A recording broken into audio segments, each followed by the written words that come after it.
శంతనుడు వివాహం చేసుకున్న తర్వాత రాజ్యం మళ్ళీ సంతోషంతో నిండిపోయింది. కొంతకాలానికి వారికిద్దరు కుమారులు పుట్టారు. చిత్రాంగదుడు, విచిత్రవీరుడు. చిత్రాంగదుడు ధైర్యవంతుడు, యోధుడు. కాని అతని గర్వం అతన్ని యుద్ధానికి నడిపించింది. అదే పేరున్న ఒక గంధర్వుడితో యుద్ధం చేస్తూ చిత్రాంగదుడు ప్రాణాలు కోల్పోయాడు. ఇప్పుడు రాజ్యానికి ఒక్క వారసుడు మాత్రమే మిగిలాడు, విచిత్రవీరుడు. కాని అతని ఆరోగ్యం బలహీనంగా ఉంది. ఇది చూసిన భీష్ముడు లోలోపల ఆందోళన చెందాడు. ఇలా అయితే కురువంశం నిలబడదు అని భావించాడు. అప్పుడే కాశీరాజు తన ముగ్గురు కుమార్తెలకు స్వయంవరం ప్రకటించాడు. అంబ, అంబిక, అంబాలిక.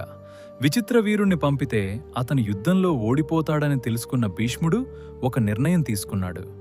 స్వయంవరం జరుగుతున్న సభలోకి ప్రవేశించి అక్కడ ఉన్న రాజులతో యుద్ధం చేసి ఆ ముగ్గురు యువరాణులను తీసుకువచ్చాడు. రాజ్యం మొత్తం ఆశ్చర్యపోయింది. భీష్ముడి పరాక్రమం చూసి ఎవరూ ఎదిరించలేకపోయారు. తర్వాత అంబిక, అంబాలికలను విచిత్రవీరుడికి వివాహం చేశాడు. కాని అంబ హృదయం మాత్రం ఇప్పటికే ఇంకొకడికి చెందినది.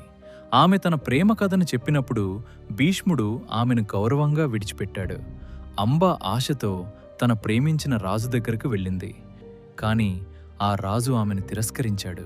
ఆ క్షణం అంబ జీవితం పూర్తిగా మారిపోయింది. తర్వాత ఏం జరిగింది? ఆమె తీసుకున్న నిర్ణయం ఎంత ఘోరమో నెక్స్ట్ ఎపిసోడ్లో చూద్దాం.